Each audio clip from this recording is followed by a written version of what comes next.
Here's the big question. How is it that most entrepreneurs hustle and are always busy and struggle to take just one step forward only to fall two steps back? They're dedicated, determined, and driven, but only a few finally break through and win. This show uncovers those quantum leap patterns of highly successful people so you can simply model what they do and apply to your future success. That's the question, and the answers are right here. My name is Brigitte Höfele, and this is the Success Patterns Show.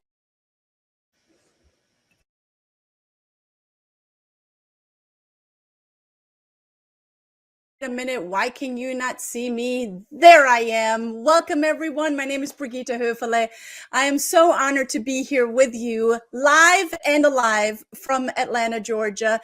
And are you in for a treat today? Because I have a very, very special guest. I have one of a gentleman that I have shared stages with, and he is a fellow speaker and great executive salesperson. Scott Schilling is the executive president of strategic partnerships and an international sales speaker. Hello, listen up.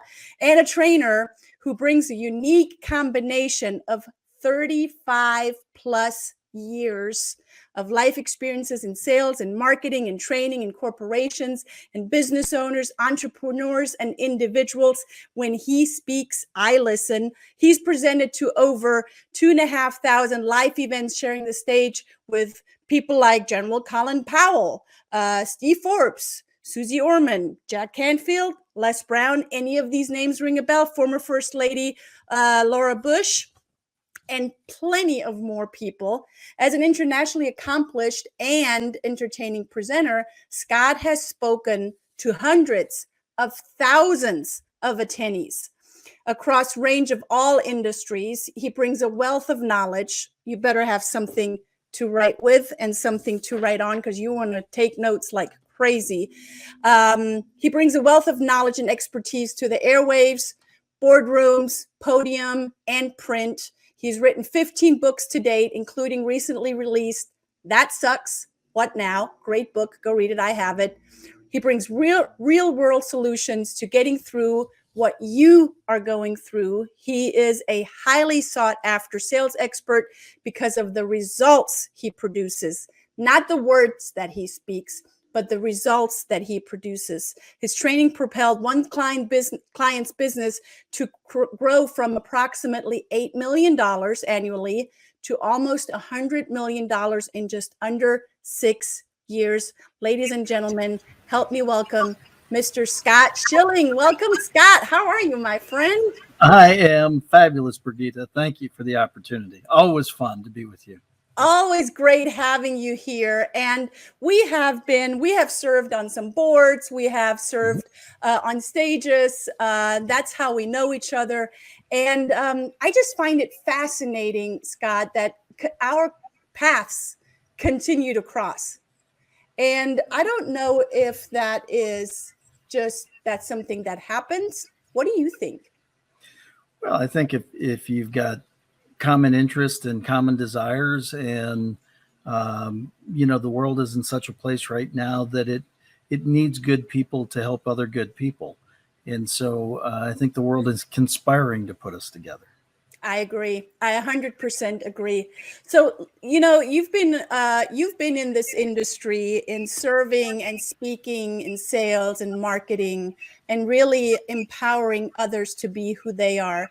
Looking back at those 30 plus years, which rituals, which habits do you have and have adapted that you can confidently say that is leading to your success over and over and over? Well, I think one of the things that one of my clients said one day, or a friend that was sharing with me, is he said, "There's just no give up in you. You gotta, number one, you gotta have want to.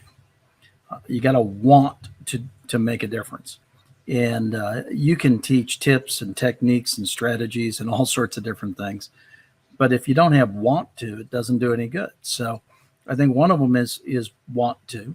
I want to utilize the talents and capabilities God's granted me to carry out the mission that he's assigned me to. So that's part of it. The other is perseverance, persistency. You got to fight through. You got to develop a tough skin. One of the concepts I teach is there's no such thing as rejection. The only person that can reject you is you. It's not what anybody says to you that counts. It's what you say to you after they stop talking. So again, as a sales professional, and I'm a proud member of the sales profession, and notice I said it's a profession. It's not a sometimes thing. It's an all the time thing. And as a proud member of the sales profession, I get told no a lot, but no is typically, or my framing of no is, I haven't given the appropriate amount of information or the correct information to make it not be no. So it really is incumbent upon me. It's my responsibility. As a sales professional, I don't ever want to sell you anything, but I do always want you to buy a lot from me. Therefore, it's my responsibility to create an environment for you to want what I have. How do you do that? I ask you.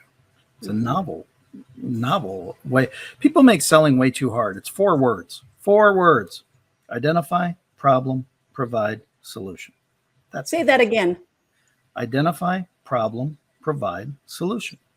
And so if you've got a problem, if I ask you a very simple question, Brigitte, if you could improve one thing in your life, what would it be? If you could improve one thing in your business, what would it be? If you could improve one thing in your cash flow, what would it be? Notice it's a formulaic question. If you could improve ... one thing in your ... what would it be? And that will give us a track to run on, meaning far too many people come into a sales situation or come into a presentation situation, my presentation uber alles, it's, I've got it right. I don't need to know anything. I'm just going to go out here and blast what my company or my boss told me to say. Whereas, why waste all those words? If I ask you the question, hey, Brigitte, if you could improve one thing in your business, what would it be? Well, gosh, if I could just have better relationships with my team members. Awesome. Thank you. Now, what would that look like to you? Well, that we communicated freely, that when I ask them to do stuff, they hit it on time. How does it make you feel if that doesn't happen? Well, it feels like they're not listening to me, so it pulls the team apart. How could we make that better? You notice I'm not giving any solutions here. I'm asking you what the problems are, but I'm just following the track that you're giving me. Far too many people have a preconceived notion of what they do when they go in. I ask, that's one of my go-to questions. My other one is, hey, what's new and exciting? Because what it does is it starts a conversation. And ultimately, all of this is about creating a conversation, which is back and forth, to simply understand the foundation that people, and you've heard this only 2 gazillion times. You're going to hear it 2 gazillion and 1. People do business with those they know, like, and trust. And ultimately, they have to trust you. So I always suggest to my clients and the people I'm coaching, if they don't know you, assume they don't know you. And if they don't know you, assume they don't like you. And if they don't like you, assume they don't trust you. But they have to trust you to do business with them, which means you have to go to the beginning, which is get them to know you first, and then get them to like you. And then and only then does trust start to develop. And trust is hard to earn, and it's easily lost. So this is really foundational. And the reason, I feel like somebody who's been playing athletics for years and years and years. Why was Tom Brady able to play, or still could play? Why could he play 22 years? Because his fundamentals were so pure. He didn't run around. He didn't do stupid things. He didn't take unnecessary hits. He threw the ball away when he could. That's all fundamentals of his task. In sales, it's very much the same. Why could a more mature salesperson, that's code word for older, by the way, could a more mature salesperson have great success? Because the fundamentals are there. I don't sit and go in and rush in and, oh, let me get this deal, let me get this deal, let me get this deal. I saunter in and say, Brigitte, how can I be of service today? If you could improve one thing in your career, what might that be? If you could improve one thing in your relationship with your kids, what might that be? See, the person who knows all the answers is on the other side of you. Mm-hmm. And so the reality is, if you get really good at being able to ask them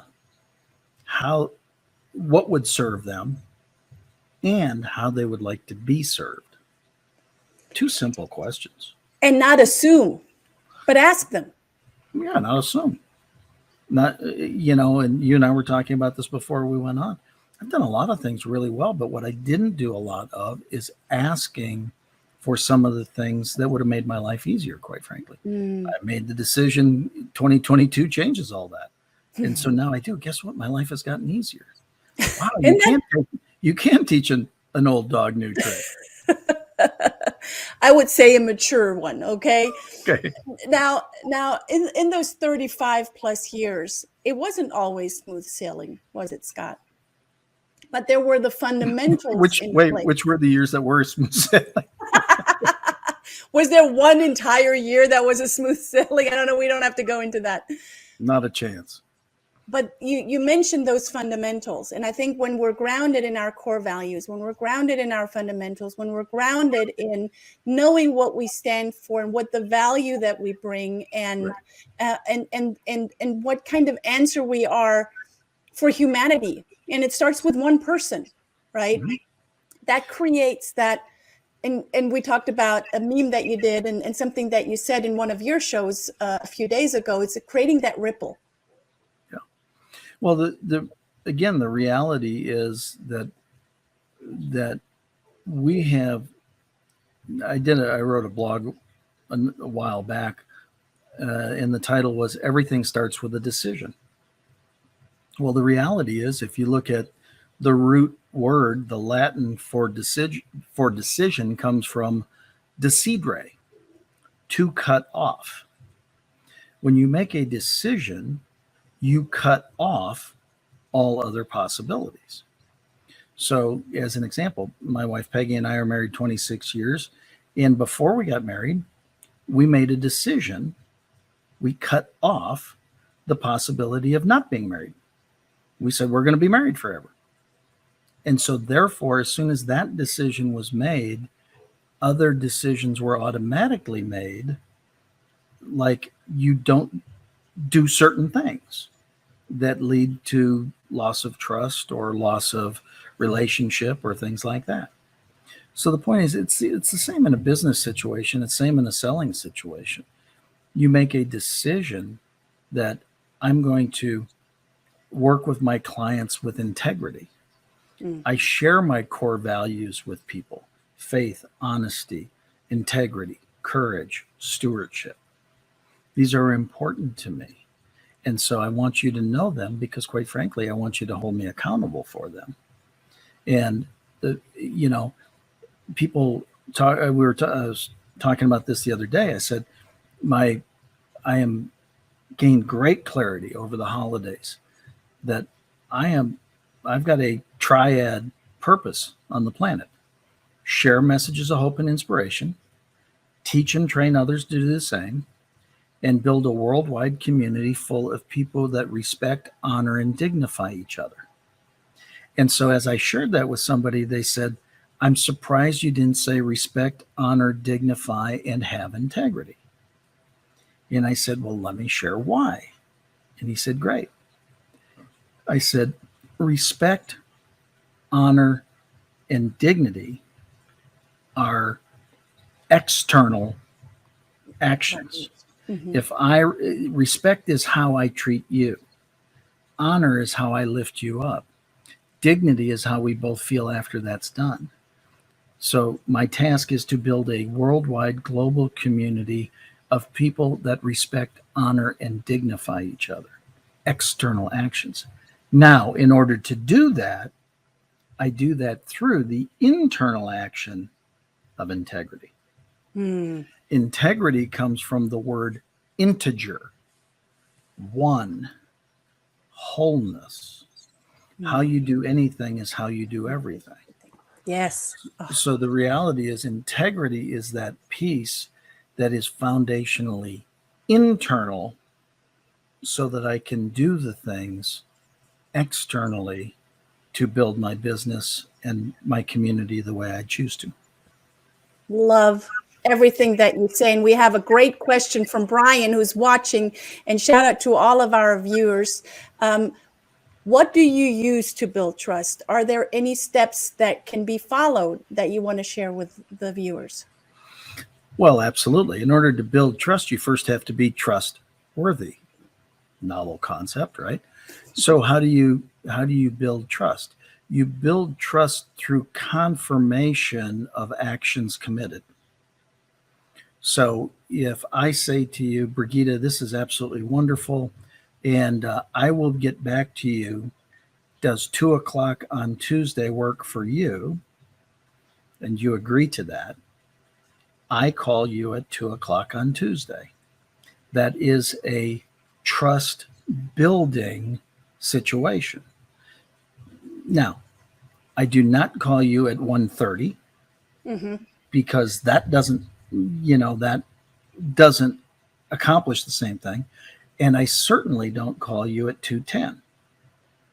And if in fact, we all get caught on the phone, we all get caught on a Zoom, somebody grabs us, all these things happen. But then I would do everything possible to notify the person that says, with extreme apologies, I got caught up. I believe I'll be about 10 minutes late. I want to honor you in our 2:00 call. Can I call at 2:10, or would you like to reschedule to honor you? See, I broke the trust, but at least what I did is I claimed it back to the best of my ability. So the reality is, the way you build trust is to be trustworthy. Do trustworthy things, and it's really like a bank account. But remember, I said earlier, trust is hard to build. It's easily lost. Mm-hmm. So don't. I'll give you one, and I shared this with somebody the other day, and they said, "You got to be kidding me, right?" And I said, "No, it is." As a professional speaker, it literally is one of my pet peeves. So there was a company that I was training for a while back, and they were launching a new company and a new product, and I was helping with all that. And the first thing I do as a professional speaker, it may sound weird, but it just is, when I walk into a room, I count the chairs in the room. And so here there's 10 in the row on the left, and there's 10 in the row on the right. That's 20 across the back. There's 15 rows deep. How many chairs are in the room? 300. It's 20 times 15 is 300. And every single meeting, the CEO and founder of that company would walk up to the front of the room and say, every time, he would say, "Isn't it amazing we have another overflow capacity of 500 people or more in the room?" And just the seats were full. There weren't other people there, but the seats were full. If I can count the seats, so can somebody else. And so basically, here's what that does. If you ever give a number in a presentation that can be verified as false, what else will you say in that presentation that is also false? You immediately delegitimize your presentation, and you don't even know you did it. And so while it sounds like a small thing, it's not a small thing. Do not use puffery. Do not blow it over the top. Don't sit there and say, we've got 10,000 people in this meeting when you got 4. I mean, it just makes no sense whatsoever. Anytime something is verifiable, make sure whatever is verifiable is factual. Just that simple. And underestimate if you have to. Don't overestimate. And so again, while it might sound like a small thing, it's an integrous thing. Because now here you have your leader doing that, right? Like the note says, I've seen false numbers in many presentations as well. It really hurts credibility. It hurts your credibility big time. Exactly. You're sitting there and going, oh my God, we did 437 units this month. Well, you only ordered 200. How did you do that? Mm-hmm. You know what I'm saying? Mm-hmm. Is it really gets into a point where, and I've been classically trained, sounds kind of weird, but as a speaker, my speaking mentor, the best on the planet, just absolutely amazing. But he taught me the value of a single word. And the way he did that is I followed him in an event one time. He did a 90 minute, jeez, time frames, not exaggerating at all. It was 90 hours. No, he did a 90-minute talk, and then I did a 90-minute talk. And in between, he said, would you like to do a debrief in between? I said, yes. He goes, okay, well, once I'll watch your entire, then I'll go to my room while you sign books and do that afterwards. And when you're done signing books, come up to my room, bring a yellow pad, and we'll go to work. I said, okay, what a great opportunity, right? So I walk up to his room afterwards, knock on the door, and he said, great, you ready? And I said, yes, sir. And he goes, would you like a drink? I said, do I need one? He goes, I'm pretty sure you will. And I said, okay, then give me one. And so I sat down and had a sip of my drink, and I had my yellow pad out, and I said, yes, sir, I'm ready to go. Let's do the debrief. And he said, remember at the 38-minute mark where you said the word appropriate? Yeah. He said, advantageous would have been a much more powerful word. And I wrote it down, and I said, okay, that's awesome. And he goes, that's it. I said, what? He said, that one word made the difference in your whole presentation. And so when I coach speakers or when I watch speakers, I keep 2 pads. One of them is, hey, that's pretty awesome. I'll probably borrow that someday. Well done. And the other one is up for discussion. It's not wrong. It's what point were you trying to make? What were you trying to get to land? Could you have moved it in a different place to make it better? At the top, I write, what does that buy me? And if there's ever anything in a presentation that doesn't buy me goodwill or advancement in my presentation, it's gone. And somebody, like I'm watching a speaker one day and he tells a joke at just the most inopportune time. He was obviously uncomfortable. He was getting to the point where he was starting to close and ask for the order, and he decided to get cute as opposed to stay on task. And so afterwards I said, help me understand why you tell the joke right there. And his answer was, because I get a laugh. I said, that's awesome. Can I ask you a question? He said, sure. I said, how many loaves of bread can you buy with a laugh? And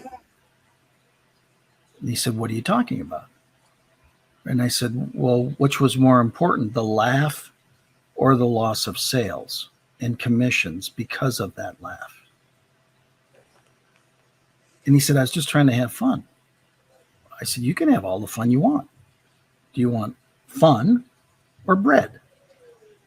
Because in essence, that's what you just did. You traded the laugh, that feeling, for a sale in the commission. Now, that's up to you. But if it's our organization, don't do that in our talks. We're here to deliver value to the people who are here And that didn't get accomplished.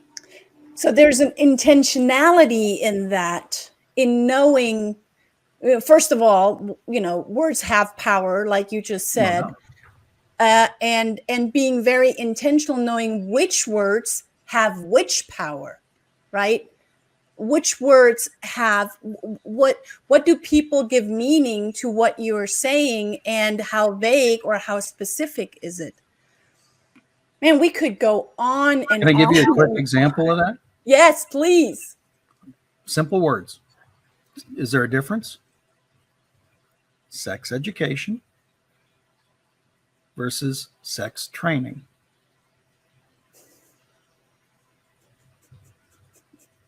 Difference?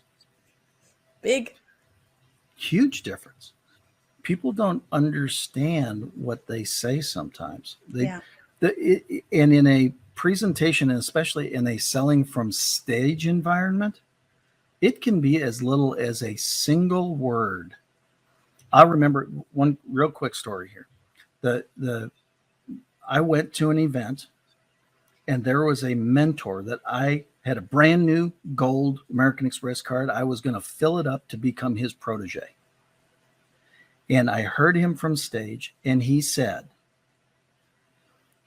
I've been doing this for a long, long time. But for the first time in my life, what I'm sharing with you is from my heart. And I would love for you to join my program.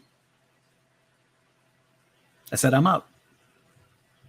What happened? And my friend, again, I'll give you the words again, figure out what was said.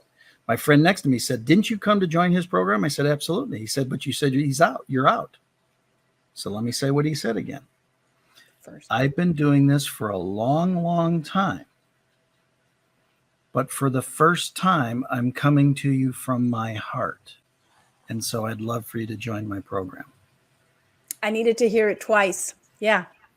He did this for a long time, and this is the first time that he's coming from his heart. Bingo. Yeah, I would have been out too. So the point is, when you tune in and you hear the power of words like that, and you hear the power of what's happening, it's absolutely phenomenal. And so again, I encourage you. This is why I love working with people, and why, real quickly, my mentor, what I said to all my mentors, and my speaking mentor especially, give me everything you got, and I won't keep it. I'll share it with my students and my clients. And so it's exactly what he did, is he gave me everything. And I could never be more appreciative. And now it's my turn to do that. Learn, do, teach. It's what we teach, right? Learn, do, teach. We're a vessel. We're just passing. It's passing through. And if we would hold on to it, it would not be within our integrity and within our purpose of what we're here to do. And again, we could go on and on and on about this, and we have great interaction with our listeners and followers. So thank you guys for being very interactive with us. Being on stage as a sought after global speaker and trainer, what would you say, if you could even point to one single thing, is a formula of success? From stage? Or off stage? Well, it's consistent either on or off. Connection. So it's presentation, sales, speaking, in my mind, is not an intellectual or tactical process.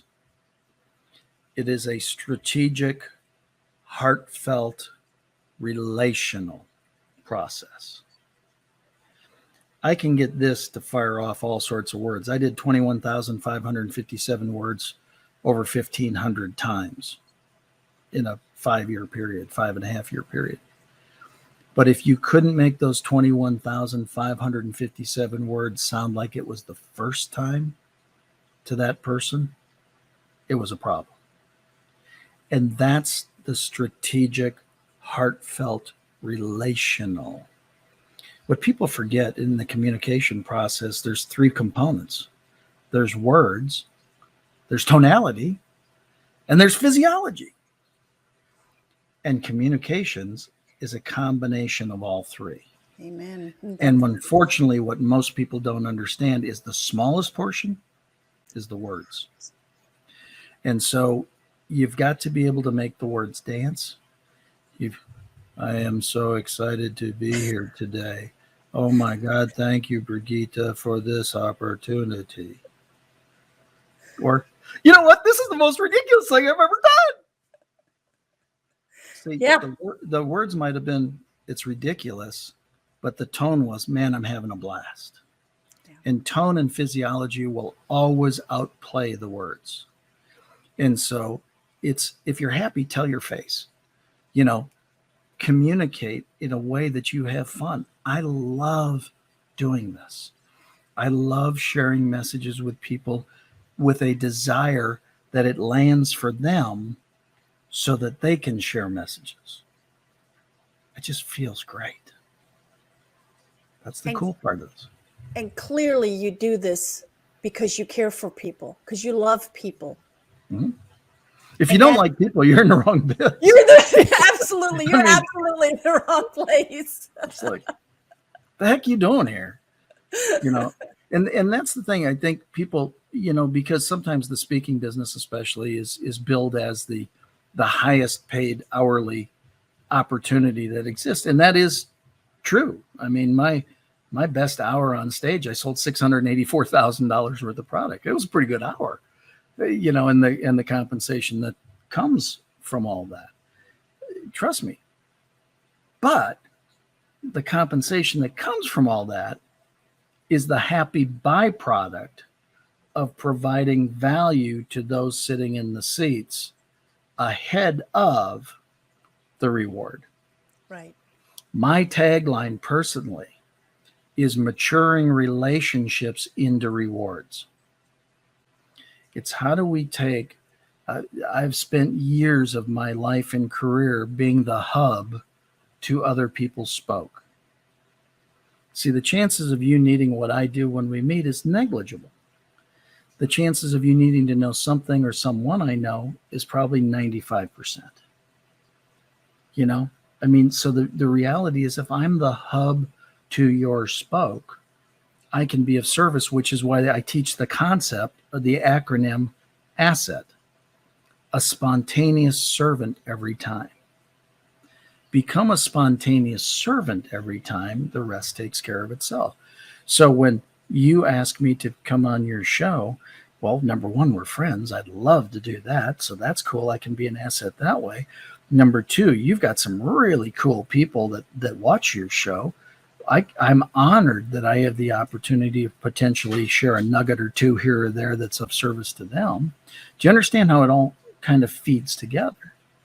Become an asset first, a spontaneous servant every time, and do what you can do to lift somebody up. This goes back to my platform of returning respect, honor, and dignity to the planet. Respect is how I treat you. Honor is how I lift you up. Dignity is how we both feel as we walk away. Beautiful. Now, you came and brought a ton of nuggets, but you also came and brought a gift. What I want everybody to do is, number one, what they want to do, but I would love for them, for the listening public, to learn a little bit more about my philosophies, how I do what I do, why I do what I do. And if you like that and consider it, and it feels good and it works well for you, then would love to have you experience that. So I want to give you twgfreegift.com, free download. It's actually one of my books. I want to gift you a full book to get a feel for who I am and what I do. And if that's of interest to you to explore further, we can always do that later. So that's how it all starts. Definitely get the book because it's worth reading. And Scott, how do people get in touch with you? I don't hide well. So you can reach out to Scott at scottschilling.com or even Scott at scottschillingspeaks.com, either one. Again, the idea is to reach out and let's chat. You got any questions from this or any concepts I've discussed, or you want to take issue with anything? Bring it. Let's do it. Let's have fun. Because again, this is all a learning process, not only for you, but for me as well. So would love to chat with everybody. Awesome. Thank you so much, Scott, for being here. Guys, get in touch with Scott. Scott, thank you for your friendship. Thank you for your leadership. Thank you for your mentorship. You're incredible. Thank you for being here. And I know that you got to jump. So thank you guys for staying on, and tune in again next week for the Success Pattern Show. Same time, same place. Thank you all. Thank you for tuning in to the Success Pattern Show at www.thesuccesspatternshow.com. My name is Brigitte Höfele.